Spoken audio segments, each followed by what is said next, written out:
Hello students, today we have been given a question from force on a charged particle in magnetic field concept, and the question says that this is a assertion written question, and the assertion statement is there is no change in the energy of a charged particle moving in a magnetic field, although a magnetic force is acting on it, and the reason statement is work done by centripetal force is always zero.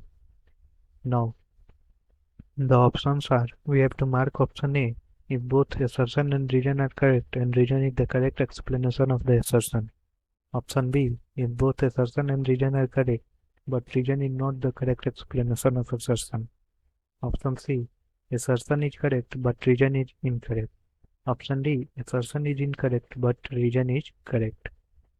So first of all we will see what's given. हमें दिया गया है assertion statement में कि there is no change in energy of charged particle moving in magnetic field although magnetic force is acting on it. एक charge particle जो कि magnetic field में मूव कर रहा है उसके एनर्जी में कोई चेंज नहीं होता है जबकि मैग्नेटिक फोर्स उस पर एक्ट कर रहा होता है। तो मैग्नेटिक फोर्स एक्ट कर रहा होता है तो उसके एनर्जी में चेंज होना चाहिए लेकिन कोई चेंज नहीं होता है। और रीजन स्टेटमेंट दिया गया है कि work done by centripetal force is always zero. We have been given assertion statement as no change in energy no change in energy of a charged particle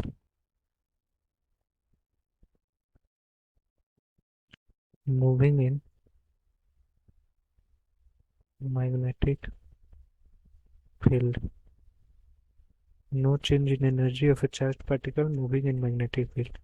And reason statement work done by centripetal force W by centripetal force is equal to 0. तो हम देखते हैं कि इसका solution क्या होगा।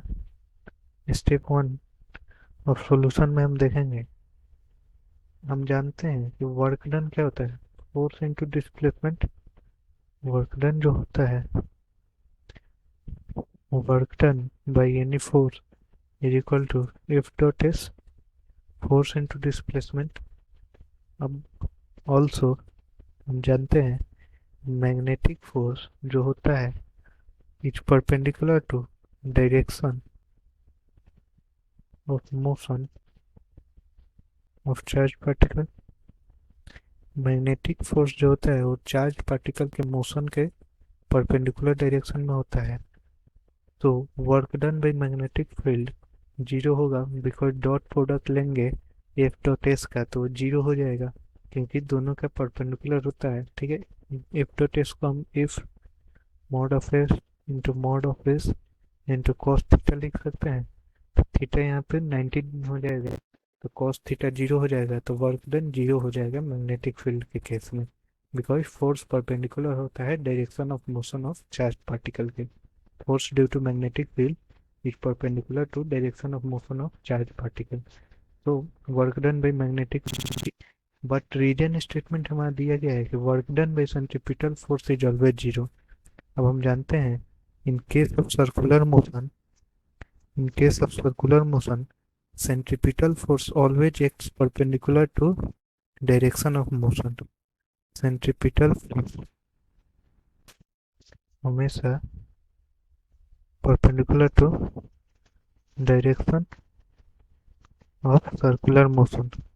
Circular motion के direction के हमेशा परपेंडिकुलर एक्ट करता है सेंट्रीपिटल फोर्स। तो work done by centripetal force भी जीरो होता है। Work done by centripetal force is equal to zero, ये ऑलवेज होता है। Work done by centripetal force is equal to zero. But इस केस में वर्क एनर्जी चेंज क्यों नहीं हो रहा है, क्योंकि work done by magnetic field zero होता है। देयरफॉर चेंज इन एनर्जी जो होता है वो जीरो होता है। तो work done in magnetic field zero के कारण नो चेंज इन एनर्जी होता है charge particle moving in magnetic field. तो हमारा बोथ असर्शन और रीजन स्टेटमेंट करेक्ट है but reason statement is not the correct explanation of assertion statement, that is option B. Correct explanation क्या है, work done by magnetic field is zero.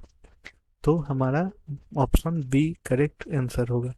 That is, assertion and reason both are correct, but reason is not the correct explanation of assertion. I hope you all understand it well. Thank you. Please subscribe to Melvano YouTube channel.